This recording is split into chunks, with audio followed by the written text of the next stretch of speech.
All right. Okay. Okay. I wasn't nearly as organized about this as I was about some of the previous streams that we've done around other people's announcements. In fact, I don't even have my headphones in. Okay. Here we go. So they're saying they did 5 things on the phone to make it special. I need my headphones. I need my damn headphones. Oh, see, they don't think of these things when they build monitors. How am I supposed to plug something out the back and then run it all the way to the front? Kill me here. All right. Okay. Nope. Ah, it's not working at all. I hate it. I hate everything right now. Oh, there it goes. Yes. Okay.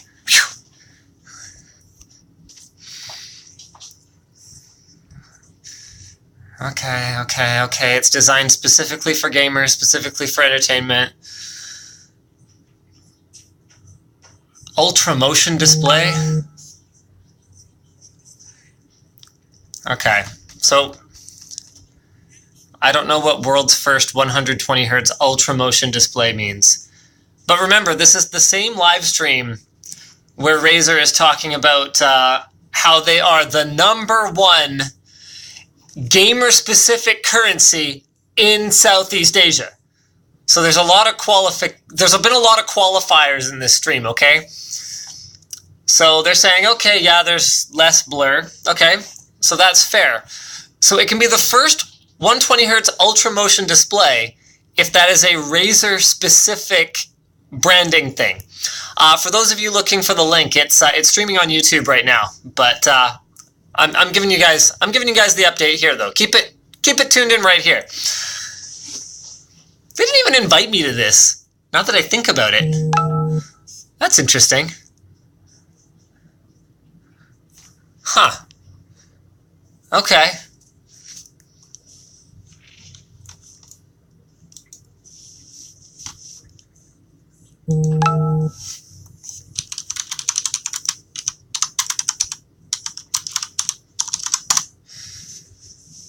Okay, so they're saying ultra motion, it's adaptive refresh.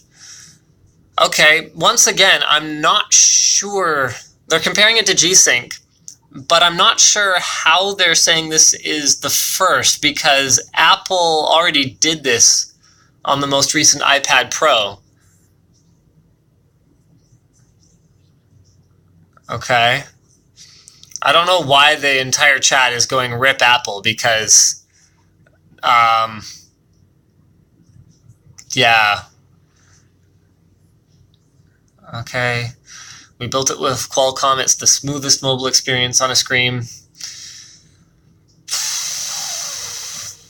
Wow. No other mobile display on the planet has this today. Okay, that's true. That's fair. Because you could make the argument that an iPad is not that mobile. In fact, I've made the argument that an iPad is not that mobile. Okay. No tearing or lag. Got it. Yeah, okay. So he's saying it's a significant improvement to battery life, and yeah, as long as you're not actually refreshing at 120 Hz, yeah, it's fine. But again, this is all stuff that Apple talked about with the latest iPad Pro. I did a dedicated video about Apple having a 120 Hz display on the iPad Pro. All right, 5.7 inch, 120 Hz. So ultra motion is basically what they're calling adaptive refresh. Okay, wide gamut display. There you go. There's slides.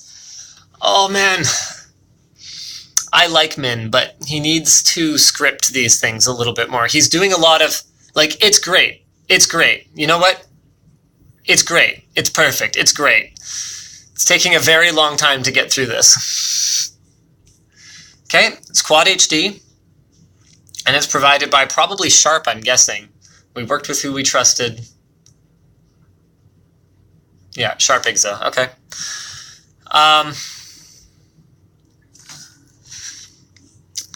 IGZO screens are beautiful. We use them exclusively on the Razer Blade, so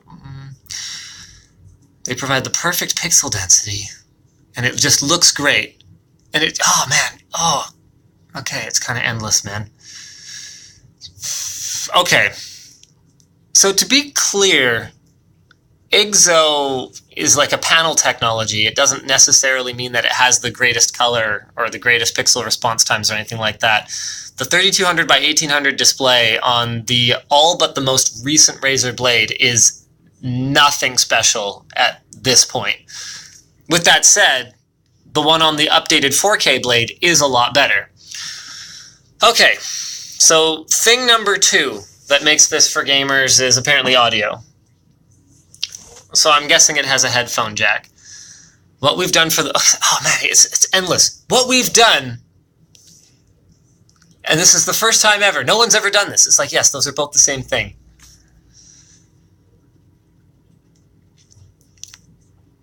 What does true-to-life cinematic audio? For the first time ever in the palm of your hand, you've got probably the loudest phone out there. Okay, they've got Dolby Atmos certification. Apparently that's really insane.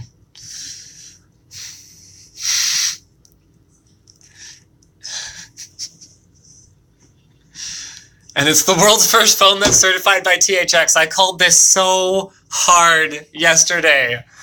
Oh, that's funny.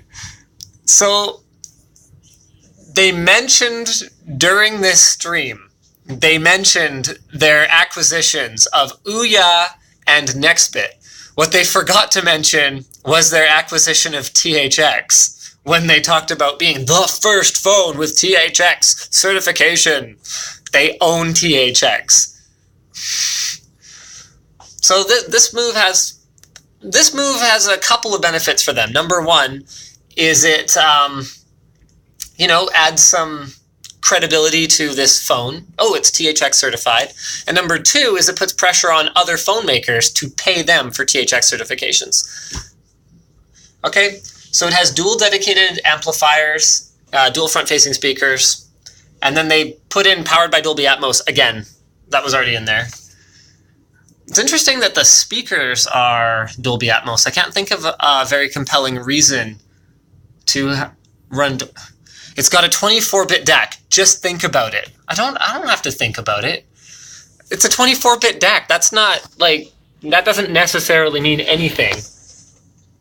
Oh, and it's got insane audio performance. Okay, so they own this one. This one, I'm not sure how compelling it is if it's not on the headphones. Dual dedicated amps, that's good. Front-facing speakers, good. Okay, performance. Oh. It's all about performance for us. Yeah, we know. We focus on performance all the time at Razer. That is literally the exact same thing said twice in a row. Literally the exact same thing. So how does it perform? Okay, he just told us twice that they are focused on performance. Apparently the performance is insane. I don't think a Snapdragon 835 is insane. Okay, so he goes right and says, this is the CPU that's used by all the flagship phones today. But it's not just the CPU that's important. We have to look at RAM.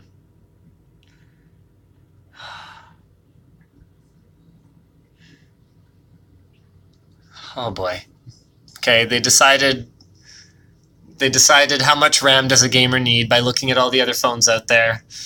Starting with an apples to oranges comparison with the iPhone 8 Plus having 3 gigs. It has 8 gigs of RAM. Okay, so cool. An insane amount of RAM. I need to start taking shots every time. I don't even drink, and I need to start taking shots every time he says insane. Oh, come on. You can't say stuff like that. Same amount of RAM as a MacBook Pro. Like, you can't configure a MacBook Pro with more than 8 gigs of RAM.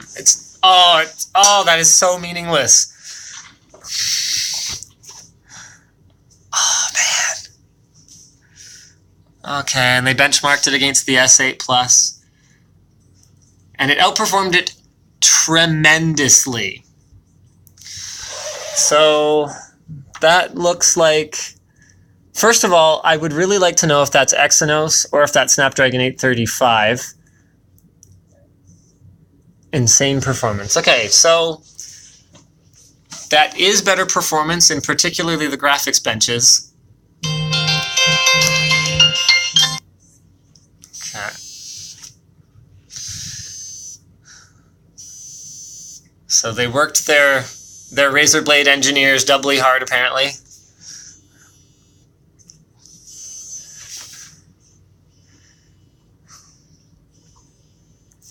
Okay, so the claim here is out of every Snapdragon 835, they have the best thermal performance. So that would explain how they could get a little bit more performance out of it.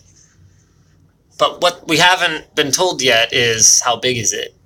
So display is 5.7 inches, 1440p. Oh boy. Before I get to the fourth thing, something. Oh lordy. Yeah, okay. So I think the rumor is that this was going to be a 4,000 milliamp hour battery. Oh, it's an LCD display for those of you who are watching. It's an IGZO LCD display, not OLED. Okay. How long is he going to drag out the battery life? Oh, let's talk about battery. I think you already said there's a slide that says battery. We know you're talking about battery. I'm going to razz him about this at CES so hard. So hard. Just okay, he is starting to speak my language, though. You know, you keep seeing these phones getting thinner and lighter. Doesn't make sense anymore. Okay. A phone that makes sense for all of us. Okay. Okay. Oh man, we looked at other products. It's like the common theme of this keynote. We looked at everything else that was out there, and we made the numbers higher. Okay, yeah, the S8 Plus, 3,500 milliamp hour battery. Is he going to include the S8 Active in the comparison? With us, we've got the largest battery in a flagship phone, 4,000. Oh, you guys. You guys.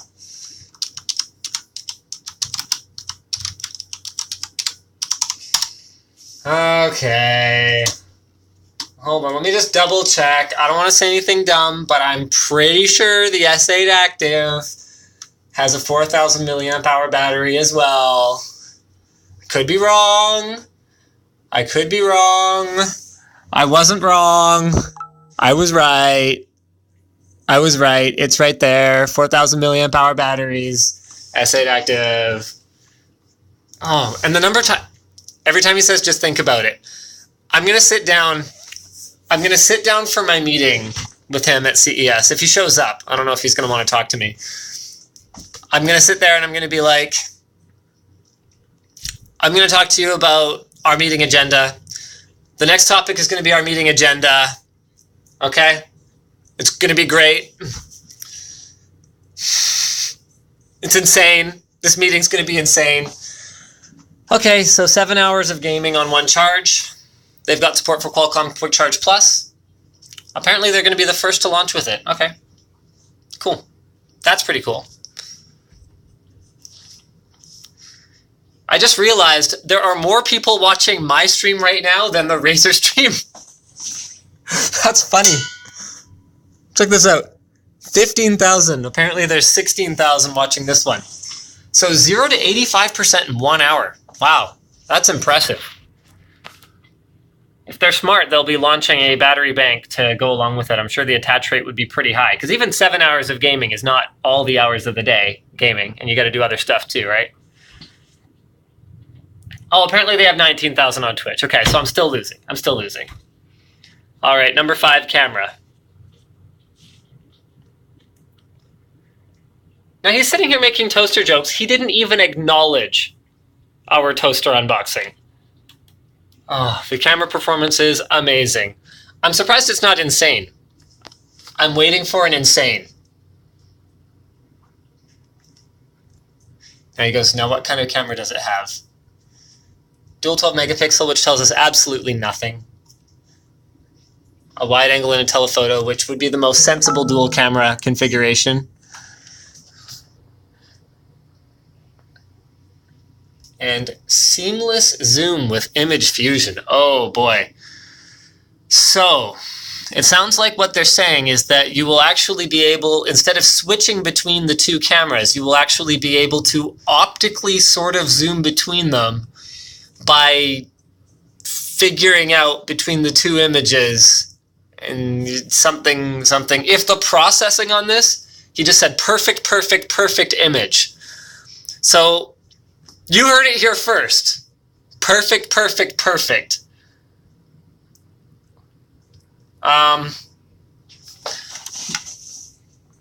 Okay. That is far from the best demo image that I have seen. Some food. Okay. I'm going to be relying on Brandon to check this thing out before I... Yeah. Okay, and they've got a Phaco depth of field effect, so they've got Foca. Honestly, though, that image... it's hard to tell over a YouTube stream, but that doesn't necessarily look that amazing. What I'd be... Slow-mo's not there yet. 120 FPS capture, not there yet. But they're planning to add that in the next couple months. I mean, phone camera software is by far the most complicated aspect of it these days. Anyone can run out and buy a high-end sensor. But what differentiates you is the software, and that's going to be tough. Taking a drink of water. Apparently the live stream's going to go for a long time after this, but really I only wanted to talk about the phone, so... Amazing display. 120 hertz. Variable refresh. Yep. Audio. Okay. Dual front-facing speakers with THX certification. Insane performance. Yep. Come on, give me another insane here, man. I want another insane. The battery. Yep. And the largest in a flagship phone today. Okay, that is technically maybe correct. Even if they weren't the first to have the largest. Okay, here's everything else. Does have a micro SD slot, and it is 8 millimeters thick. Weighs about 200 grams. So this is a pretty heavy phone, but we would have expected that. It's actually not that far off the weight of the S8 Active, now that I look at that. Very interesting. It's actually lighter than the S8 Active. Fingerprint sensors and the power key on the side. Oh, I'm not a huge fan of that. Apparently it works seamlessly. Oreo's coming in Q1 next year sometime. So, okay. Doesn't say anything about a headphone jack, but I would assume that there's a headphone jack on it. Okay. Comes with Nova Launcher. Interesting. Stock Android with Nova Launcher. Very nice. Interesting. It's a good move. All aluminum chassis. Hopefully one more slide here, and then I've actually got a meeting I've got to run to. But I saw this thing go live, and I was like, I got to see what they're saying about this thing. No comments on RGB yet. Okay.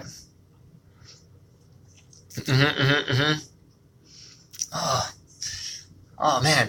Why is he teasing this? He's like, with that power, with that insane battery, it's got to be something really heavy. But the dimensions are already here. We can already read them. He's treating it like he's teasing it.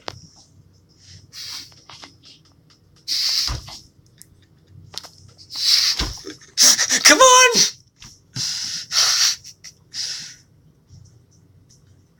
Okay, he's going to talk more about Ultimate Mobile Entertainment. That's okay. I'm done for now. You guys can go check out the Razer stream. Also, if you haven't watched our video today, then you should probably go watch that first. It's a showdown of different voice chat platforms. We're trying to figure out, is Discord the best?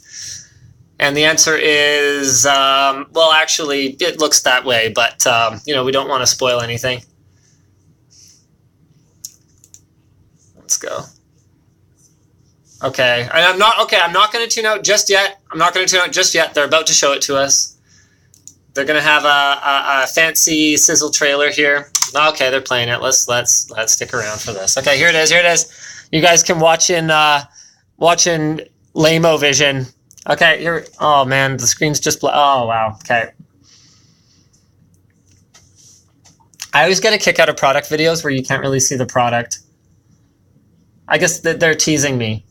Okay, so it looks like a phone. I mean, you don't have a lot of options when you want to have front-facing speakers on a phone and a display. You basically have to have a display with front-facing speakers. On-screen buttons. I'm trying to get a glimpse of where that lock button is. I'm assuming it's over on the right. Volume's on the left, though, kind of Sony style. It actually has a very Xperia-like look to it. Man, they're going to sell so many of these.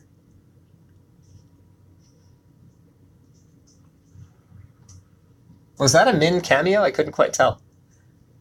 Okay. So there it is. All right. See you later, guys.